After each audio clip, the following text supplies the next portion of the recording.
that, Taking creatine. is it Rotary or something? Oh. Yeah. Oh, wait. They probably are. Yeah, they Michael's are. Michael's at Rotary, I know. Yeah. Reed is, Probably. I think, also a Rotary. Yeah. And who we missing? The Nobody. Carter. Oh, Carter somewhere? I didn't think about it. Carter! Get out of the closet. How you didn't know, because I almost took over your bike. Now you can get out. Not yet.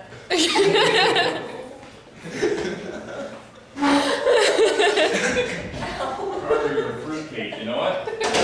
Fruitcake. Someday you'll notice. Someday I will. I was kind of looking for you, but I hadn't thought about it yet. Haven't really paid attention here. All right. Today is the Act 23, so we're working our way toward photo.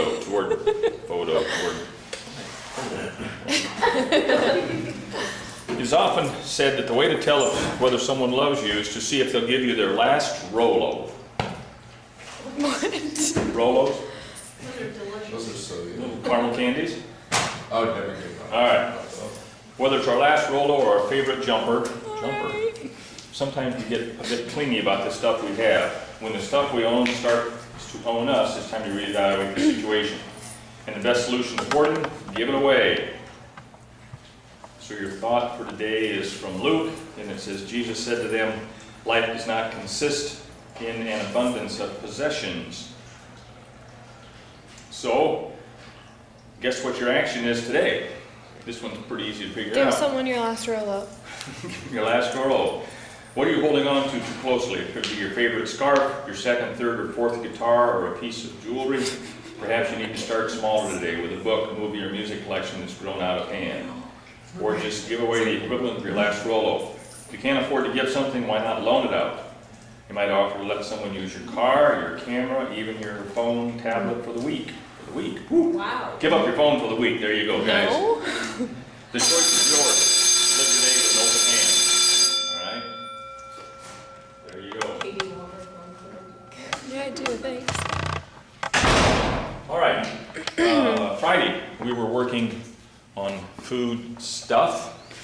I have to run outside. Just be right there. Shut the door. Where's he going? Don't worry, I'll do this.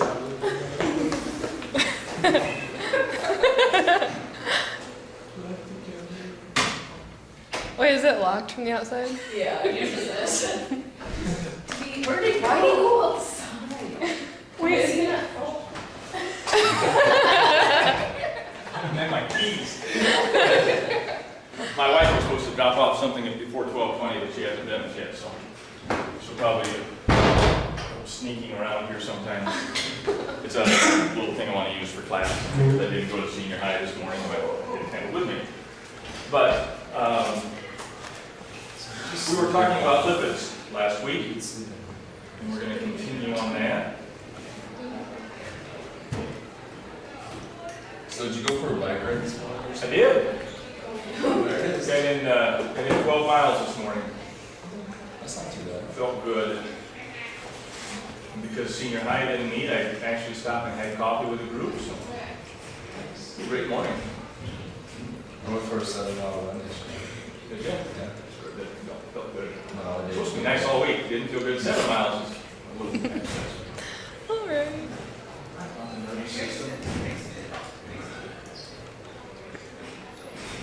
Did you say that this test is going to be before spring break? Or after? No. So we have what? 4, 5, 6, 7, 8, 9 days till spring break, Like, including today, yeah. including today. 8.5. No, it'll be after spring break. Okay. Probably shortly. Why dang? All right. So. You'll be Sorry about the delay getting going here. We talked about the carbohydrates and all of that. We were talking about lipids when the bell rang Friday.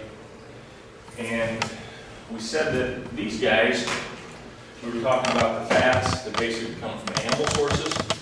These guys are solids at room temperature. Okay, you think about that meat, you think about the fat on the meat.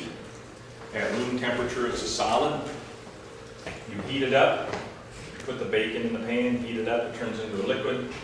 You take the bacon out, you let the pan cool, turn it back to a solid again. So these fats are solids at room temperature. Excuse me, these fats are solid at room temperature. Animal organ, meat, milk, eggs. Also, the palm oil and the coconut oil are saturated fats. They're not animals, they come from plants. But those guys are the ones that are higher in cholesterol, and it says they can lead to cardiovascular problems. The unsaturated fats are also called the oils, and these come from seeds, like corn oil or soy oil, peanut oil, olive oil, etc.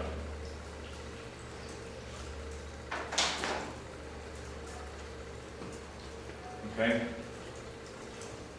Those are unsaturated, which we don't need to get into the definition of, but those are the healthy lipids. They don't taste as good, but they're better for you.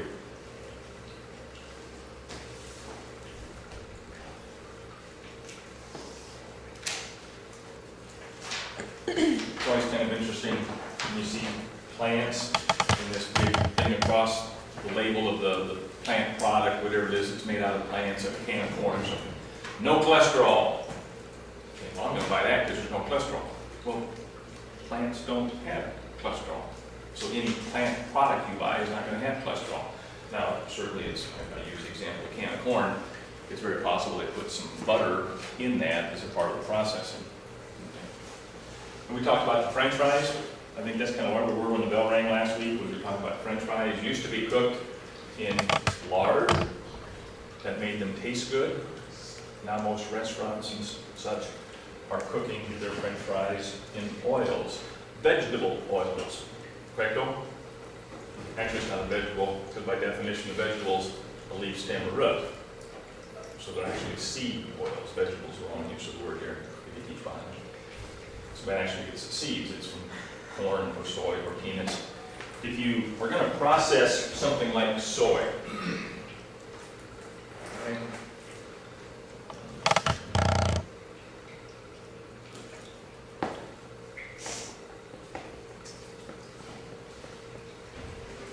and this is a big deal in Iowa. We raise a bunch of soybeans.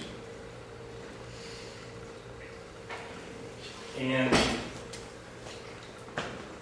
different processes here, but basically you start out with that whole soybean up. Okay. Nobody in Iowa is taking soybeans and shoveling them into a bunk like you do with corn. Okay? Corn, you just take it directly from the field, shovel it in the bunk, and the cattle eat it. You don't do that with soybeans. Soybeans, well, we raise a ton of those in Iowa, more than a ton.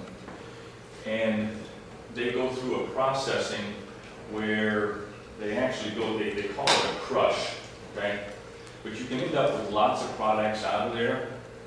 You can end up over here with a real high protein soybean meal, soy meal. Have you sometimes teased about school lunch, instead of eating hamburger, it was a soy burger? Okay. Is there anything wrong with eating soy burgers? No. If you don't miss the flavor, it's okay. Once in a while, I'm grilling something in the summer, I'll throw a burger, a real hamburger on the grill.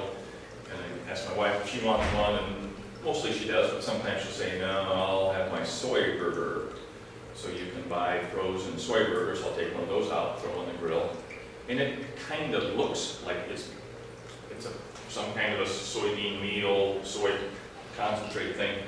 And it looks kind of like a hamburger patty. And with a little imagination, it might taste kind of like a hamburger patty. Are those what veggie burgers are then? It's a veggie burger then. And typically that's a soy kind of thing. And you're going to get lots of protein in those. It's a fine, actually, source of protein. You're going to get some carbs in there. And here's the soy oil that we're talking about. And so as a part of that process, they come off with soy oil.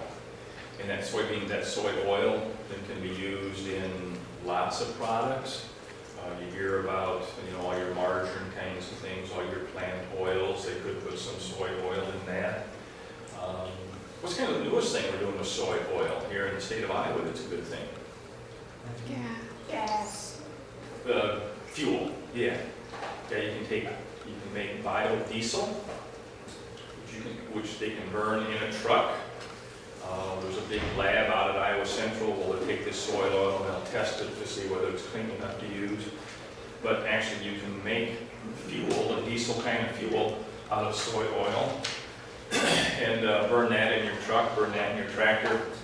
I know that some farmers in the area were experimenting with that. Some truckers, Dapper Truck Line and such, was experimenting with that for a while to see if you could, how well this soy oil did in replacing diesel fuel in your tractor. So there's lots of things you can do with it, but for the most part, we're making cooking oils and vegetable oils and those kinds of things out of it.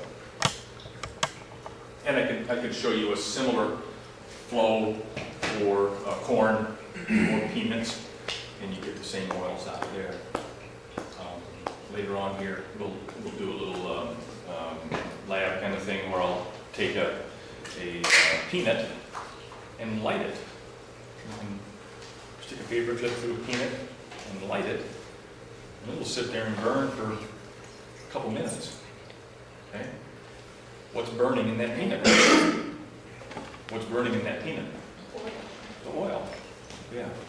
And you don't think about there being oil in those things, but there is. Okay? All right.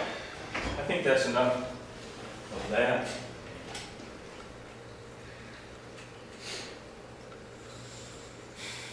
So lipids are primarily used for energy. They're used a little bit for to build some products, to build some cell membranes and such. But for the most part, they give you energy. And they're very concentrated energy. If you look at the energy you're going to get from carbohydrate, the energy you're going to get from lipids, from fat, the carbohydrates you get from proteins, the carbohydrates you get from lipids, you get about twice as many calories, energy in lipids. So they're very high energy sources, which is fine. If you're using the energy, eat more lipids. If you're not using the energy, you probably want to avoid them. Because what else does your body do with them? Store some. You can start up there, there's your lipids up at the top. They can be converted into glucose and used for energy. They can be stored as fat, or they can go through a bunch of other processes we're not going to get into and be used for energy down here too. So those are your two choices. Is you can use them for energy a couple different ways. Well, I guess once they're glucose, then you can convert them to glycogen and store them. Okay? Or they can go to fat, or be used for ATP. That all make sense? All right. And we'll get into the HDL and the LDL, two different kinds of cholesterol, when we get later on. We can do that. All right. And I think we're done with that for now. Proteins.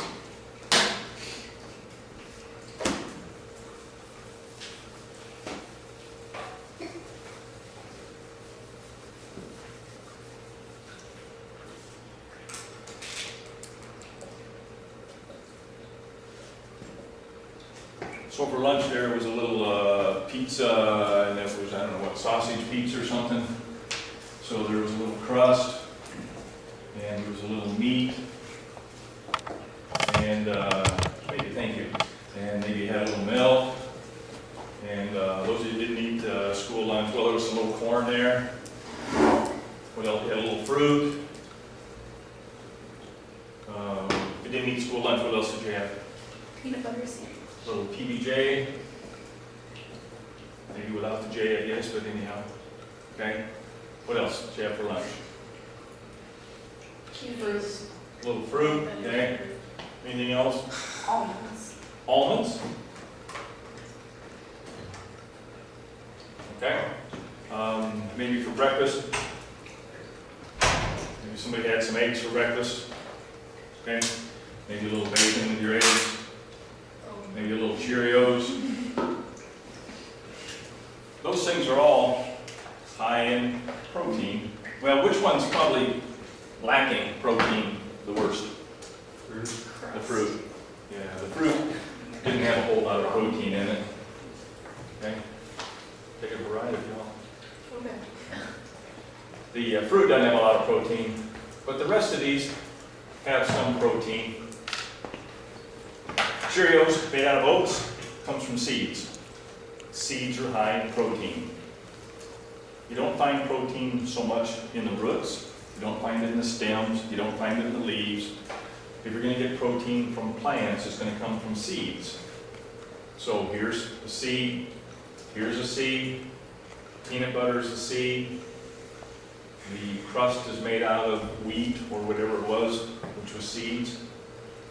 The corn was a seed. So seeds are high in protein. Okay? Obviously, the muscle of the animal, the meat, the bacon, that's protein. Milk is the protein. The egg is the protein. Primarily, which part of the egg? Yeah. The white. The white's the protein. The yolk tends to be higher in lipids. Okay? So there was protein in whatever it was you were eating for lunch or breakfast this morning. Right now, those proteins are being digested into smaller units called amino acids. The proteins are being broken down into amino acids. Proteins are very large molecules.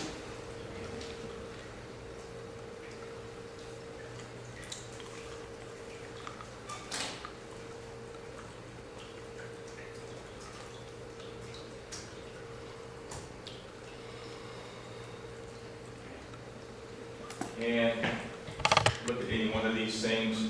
This is trying to indicate to you that this is a large protein molecule, and it's made up of lots of little individual amino acids. Each one of those little chains is an amino acid. This is the white dropping off the thing. There she is right there. Thank you.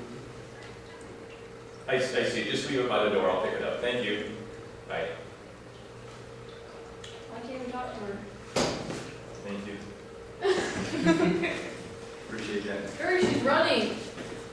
Running. What is it? Hey, can we say hi? Bring her in. I'll go out the window. You probably would, but you're not dressed for that. True. Bring her in. Sure. Tell her hi. She out there again. Yeah. How many else was that? Hi. Bye. Thank you.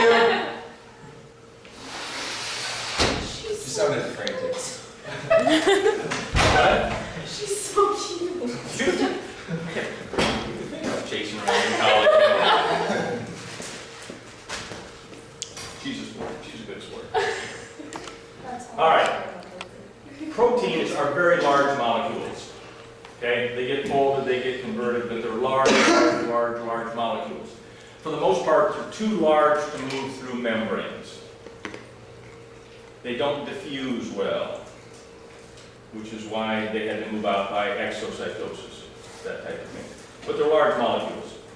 But they're made up of amino acids. So these little chains right here are amino acids. Or, we got a bunch of these things. Okay? This is showing you a large protein, which is made up of chains of amino acids. Okay? There's about 20 different amino acids.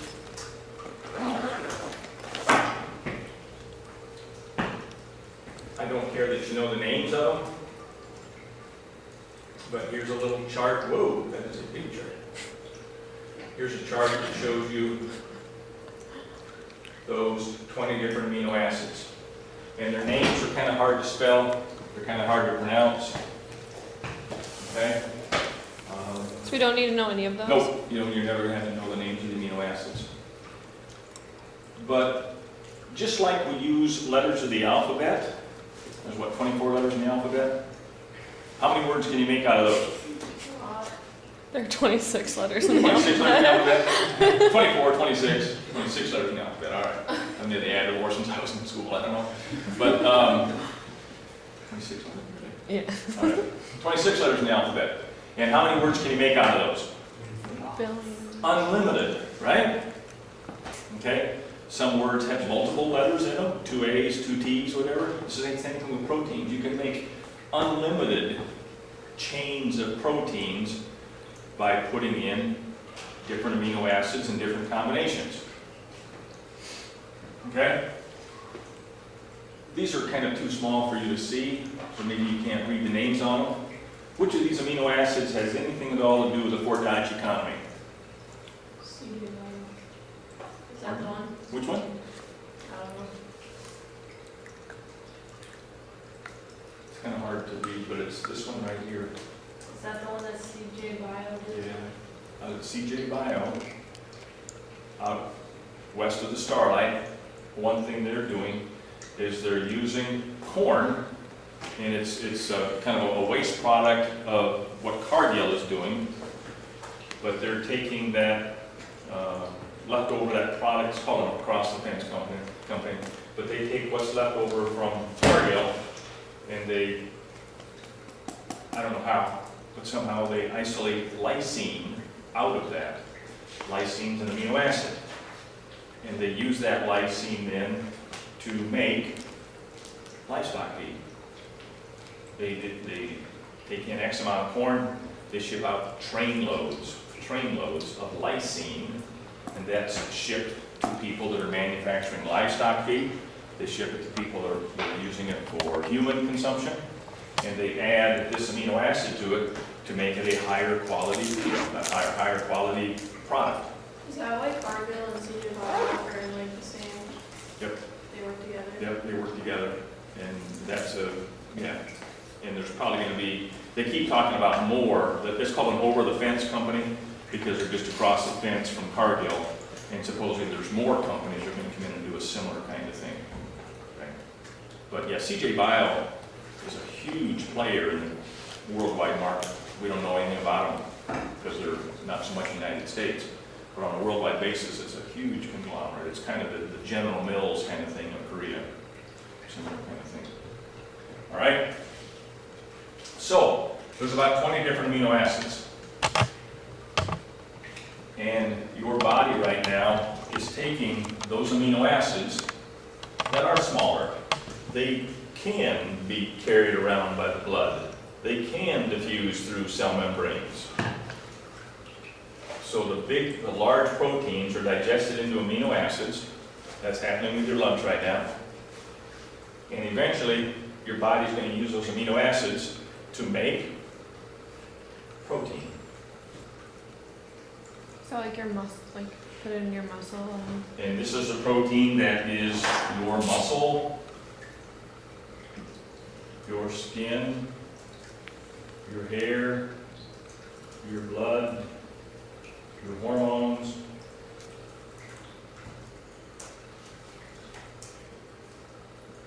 etc.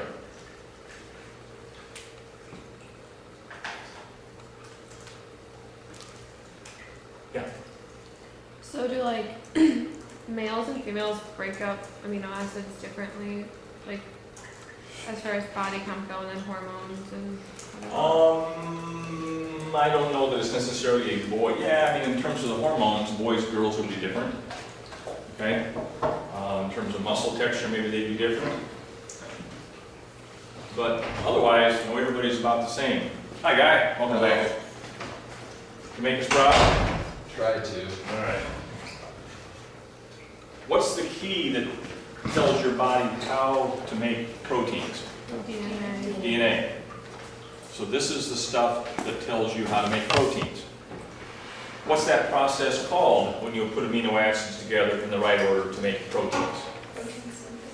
What's that process called? Protein synthesis. Protein synthesis.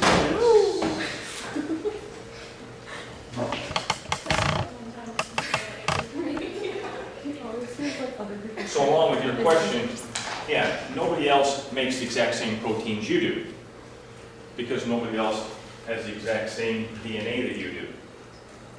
Yours is different than anyone else's.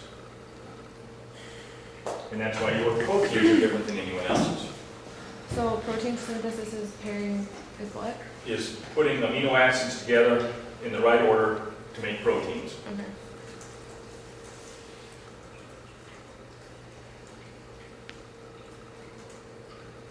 And that's controlled by your DNA.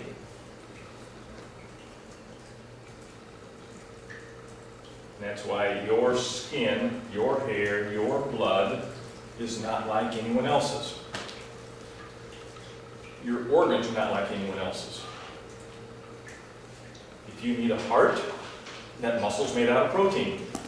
You try and find a donor who's as close a match as possible, but it's not going to be perfect. Which is why after you have that heart transplant, after you have that kidney transplant, your body says that's a different protein, and you attempt to reject it. And so the rest of your life, after you get that organ transplant, you have to take a drug that suppresses your immune system. Because your body's made to reject different proteins, things that are not you. And that complicates life after that heart transplant or lung transplant or liver, whatever it happens to be. And quite often, if you get a match that's close enough, if it's compatible enough, the rejection is a minor issue and is controllable. But once in a while you hear about where it's not controllable, then that's a bigger deal. Welcome back. Does this make sense? Okay there? I've got a dumb example that works. A dumb example. Okay? I keep telling my wife that we need a 7-car garage. She's calling online and she doesn't seem to think we do. Okay, but if I had a 7-car garage, I'd have a place for a lot of my toys. Well, if I'm going to build a garage, I could go out and I could go to Menards and buy the lumber, or I could go out in the country, find myself a big old barn that was made to hold cattle, hold livestock, hold whatever. I could tear that barn down, take it apart, and out of that barn I'd get a bunch of 2x4s and 2x6s and 1x10s and 2x12s, and I'd get all these different piles and all these different pieces of lumber. Okay? And I could take all those pieces of lumber, take those home, and build my 7-car garage. Okay? So this building and this building have very different functions, but they're made out of the same pieces. The pieces are just rearranged. Okay? They're made out of the same pieces, it's just rearranged. And that's exactly what's happening over here. This was the barn. There's all the 2x4s and 1x10s. And down here's my garage. This is a building, this is a building. But they have different functions, even though they're made out of the same pieces that are rearranged in a different shape and a different order. Does that work? Okay.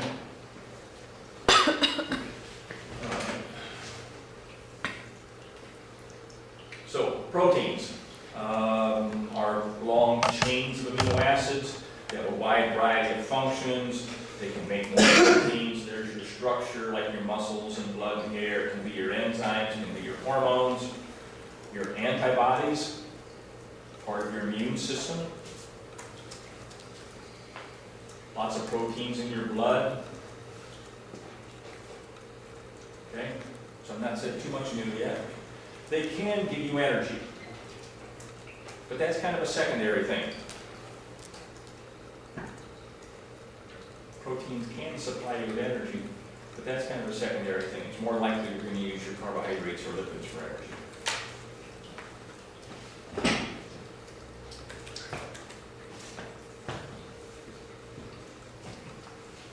So, here's the protein that's digested into amino acids. Most of those amino acids are using the route that I showed you over here. They're made into proteins that make up your body, your muscles, skin, hair, blood, make up your enzymes, some of your body chemistry, make up your hormones, or they make up your blood. Some of those amino acids can be converted into glucose, which can be used for energy, or can be used for fat. And that fat can be used for energy. So everything kind of ties together. We did a chart similar to this on proteins, carbohydrates, and lipids, all three elements. We had a chart similar to that for all three of them. All right, and this again shows you another style of chart. I don't think we've kind of been down that road already. All right. All kinds of foods that are high in protein. We talked about the meat, we talked about the eggs, we talked about the milk, cheese, of course, is a milk product, nuts, seeds, okay, yeah, I guess cereals are putting seeds in there. So there's your nuts, the seeds, okay? Let's talk about essential and non-essential amino acids.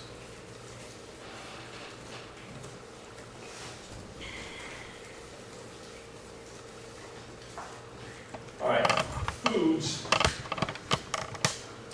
you have what are called complete proteins, and you have incomplete proteins.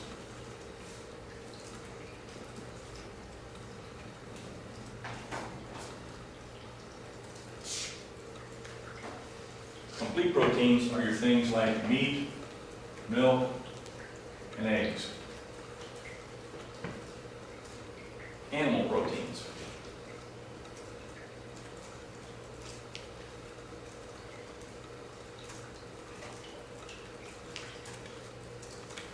Incomplete proteins are your plant proteins, like corn, rice, soy, wheat, peanuts, beans. Those are incomplete.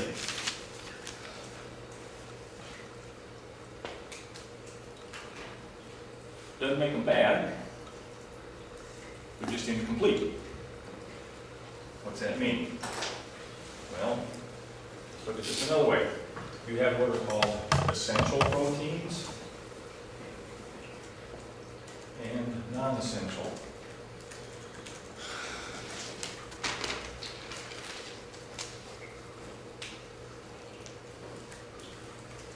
Essential proteins are ones that it is essential that you eat them. They have to be in your diet.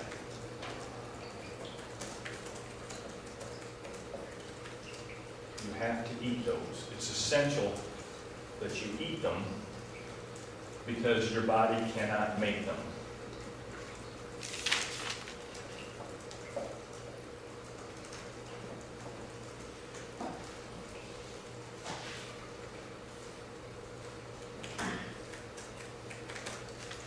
Okay?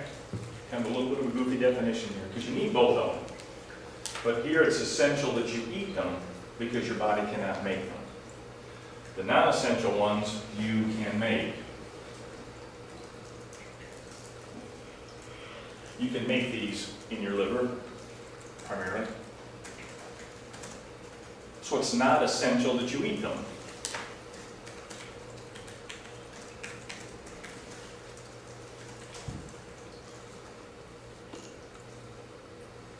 We all right? So let's blend this over to this. A complete protein then has all of the essential amino acids.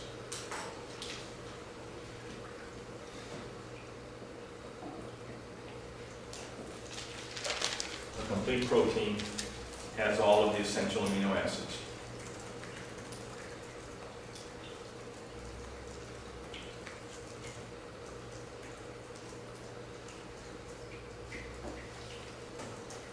And those are meat, milk, and egg. So protein-wise, you can live off of milk only, or meat only. Little Cyclone Nation hasn't appeared yet. That's what Cyclone Nation, isn't it? Little Junior. My daughter's last name is Nation. Julie's Nation. So we call all the little ones Cyclone. She hasn't had it yet? No. Is she at I sports saw her today? this morning. Yeah, I just saw her like Yeah, an we hour saw ago. her. Yeah. I have a TK class for service and they sang her a song, Oh, did they? like Baby Come Out or something. Are they gonna induce her eventually? Pardon? Are they gonna induce her eventually? Yeah, probably real soon, maybe. Real soon.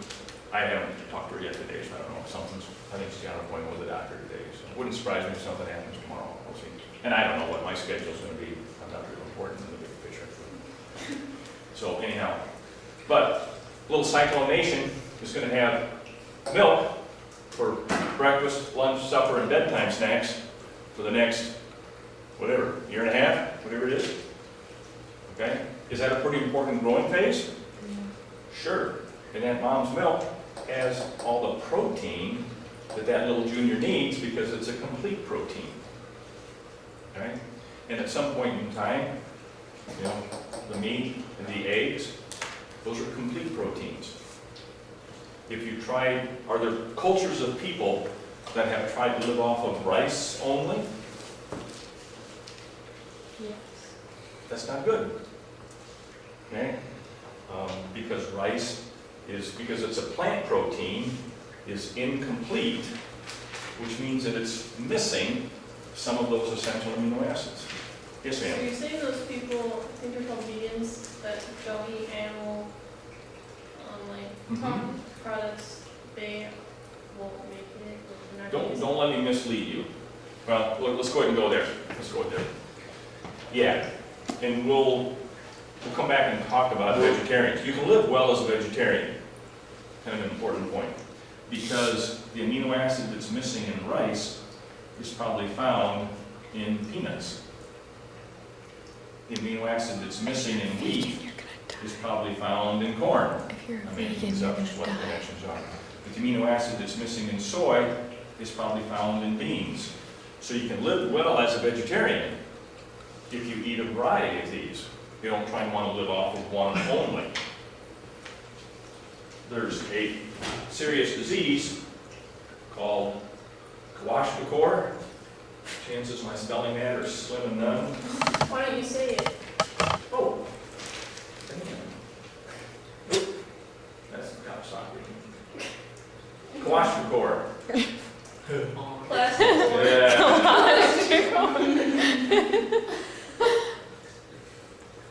That's close enough to get us there. Coco. Ooh, no, it's not either. That's good. What is that? Why is it in German? Wait, say disease. Kawasaki.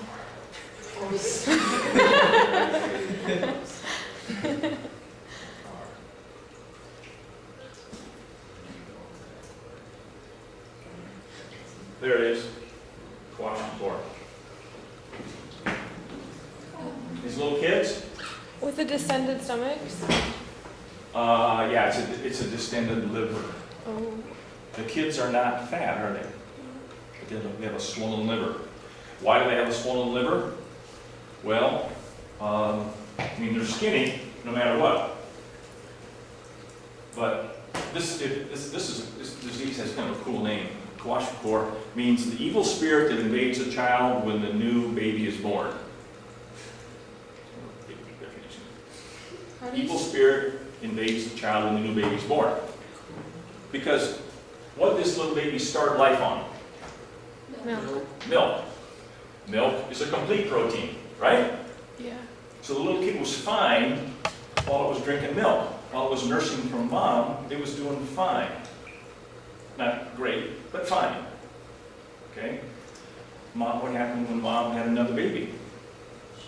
The other kid got weaned, and the new one got the milk, right? And what they put the 2-year-old on? Rice. An incomplete protein. And rice, because it's incomplete, now there's this deficiency, the liver's swollen, can't make all the right amino acids, and the child is malnourished. So there's an essential amino acid deficiency. Mhm. Yep. Because they're living off of rice only, and rice is incomplete. You know, these little starving kids had rice for breakfast, lunch, supper, and bedtime snacks. I don't mean to say that in a silly way. Okay, but that's all they had. Because they're in the process of starving to death. So what'd you guys do? Very new. Right? Maybe not, this one's from Outreach International Food Program, and yours was maybe a different program. Senior high's done this too. What's in here? Rice. Rice. Correcto? This is the thing, how many of you did this? Thing were you? Was it just this fall? No, it was a long time ago. Last year? Whatever? I remember doing it in middle A school. couple years ago? Yeah. And yeah, senior high's done this too, but at different places. I know at church in town, I think, did it last fall. But it was a big food packaging. You got this table, and you got a big tub of rice over here, another big tub of They're like tablets or something. tablets was the vitamins and the flavoring. Another big tub of fruits and vegetables, freeze-dried fruits and vegetables. Another big tub of Meat. Nuts. Soy. soy. Okay? So they put in the rice, they put in the soy, they put in the freeze-dried vegetables, okay? And a little flavor vitamin tablet. Sometimes it's powder, sometimes it's a tablet. Put all that in and package it. Is this now a complete meal? Yeah, because they put in rice and soy, it's a complete protein. And this is used, this then is in a little form where it will store for years, okay?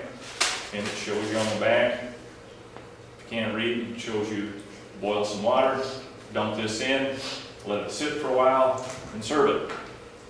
Did you taste it when you made this? Doesn't taste bad. I mean, especially if you're starving. Why do you have one? Why do I have one? Because NHS high school did this a few years ago, and I thought, I asked him, he made, I don't know, 10,000 or something. So I just told him what to use for class.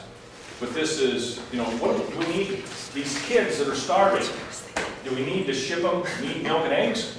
No, those are those are perishable. Yeah, I mean, is it, yeah, go ahead, question. Well, isn't it like Mary's meals? Isn't that what they kind of feed? No, that's like porridge. Yeah, 'cause that was awful. Does it include some of those? Yeah, but they make it there, so it's like not. Oh, you sampled Mary's It's like the meals? same thing. Yeah, And it didn't taste good? just so. I thought it was all right.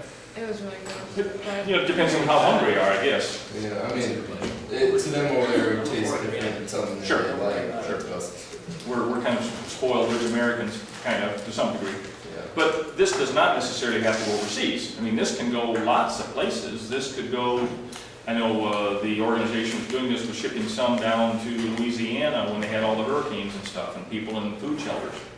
It's a great way for a person, all you have to do is cook the water, and even if your water's not clean enough, you can boil it first. At least that sterilizes, you might have dirt in it, but at least it's sterile dirt. So you can boil it first, and then dump this in and eat it, and that's not bad. I mean, if you're hungry enough, you'll eat it. But, so for these starving kids from the Kwashiorkor, does it make any sense to ship meat around the world? no. No. And you say, well, why don't you guys, instead of eating rice, why don't you raise some cattle? Because then they're And you have to feed. The cattle got nothing to eat, right? And some of them, maybe because of religious exemptions, don't eat meat. Okay? Can we ship them? Can we ship milk around the world? No. That makes no sense. And you can make powdered milk, but that's expensive to ship. And can you ship eggs around the world? They got to be refrigerated and all that. No, you can't ship eggs. Now you could dry them or whatever, but it makes no sense to ship them these complete proteins because these are also expensive to produce. Okay? But we can ship them plant proteins. Okay? And these are a lot cheaper to produce and a lot cheaper to ship. Okay? And it's just a matter of if these people could figure out a way to raise their own corn and raise their own soy or wheat or whatever crop it is. It could be some other crop that's made for their country and for their lifestyle. But raise some other crop so they're not eating rice only, but eat a variety of things, because then they will get their complete proteins. Make sense? So as we look at different levels of vegetarians, okay? We start up here with a person who's going to eat meat, milk, and eggs. Okay? Well, the first thing you're probably going to, if you're going to become, anybody a vegetarian to some degree or another? No. If you're going to be a vegetarian to some degree or another, the chances are you're going to cut out the red meat. Okay? And that's probably the first thing that people are going to, no hamburger. Okay? You could argue whether pork, whether that's a red meat or they advertise it as white meat, but most people consider it red meat, yeah. But a lot of people will cut out the meat, but they'll still eat fish. Or fish fry at KC's, fried, that's good fish. I don't like fish. That was good. Right? No, I wanted to. She tried to get us to go to Oh, really? Sadie's. It was good fish. But you would have been the youngest people there. Okay. But it was good fish. It was good. But a lot of people say, no, I don't like that. You know, somebody killed that fish for me, and I don't like that, and so I'm not going to eat any meat. I don't want the animal killed for me. Well, you don't kill the animal to get the milk. But some people say, I don't like it how we take care of cows. You know, we steal the milk. The calf is born, we put the calf over here, put it on a milk replacer, and then we steal the milk from the cow, and I don't think that's nice, so I'm not going to drink milk either. So we got no milk, and, you know, I don't like how we put chickens in little cages and whatever, you know, we don't take care of them nicely. They can't run around and be free range, so no eggs either. No meat, no milk, no eggs. Okay? So there's different levels of vegetarians here, okay? But if you cut all these things out of your diet, can you live well? Yeah. Can you get all the proteins you need? Yeah. Sure. You just have to make sure that you eat a variety of plant proteins. As we just said, you can't live off of rice only, or soy only, or corn only. You have to eat a variety. I guess if I had a child, and my children have been here at different levels of their life. My two daughters don't eat a lot of red meat, although now the youngest one's probably a little more than that. There are times my wife, again, avoids the red meat, but you know, given a choice for supper, she would have macaroni and cheese. 7 nights a week. 7 nights a week she'd have macaroni and cheese. You know. And she's happy with that. I like macaroni and cheese, but not 7 nights a week. You know, I was raised in Iowa, I want little meaty taters. Okay? So when we go to lunch down here, is there some kind of a meat-looking product in there? Vaguely, it's like debatable. Maybe not on Friday so much, yeah. But there's some kind of meat for lunch. You go home tonight, are you going to have some kind of meat for lunch? For supper? Probably. Probably so. Okay. They started. And that's how we raise it. That's how we're raised in Iowa. And you can do well without these if you get your variety. Fair enough? Yeah, it does. All right. So there's all those protein sources. We talked about the essential and the non-essential. Not craft mac and cheese. Okay. Complete proteins have adequate amounts of essential amino acids. They include proteins in meat, milk, and eggs. Incomplete proteins are missing some of those essential amino acids. Those are the plant proteins. But if you use certain combinations of plant proteins, you get the adequate diversity that you need, and life is good. Okay? I can get into that right now. Okay? Typically, protein, there's a lot of variation in terms of how much protein you need, okay?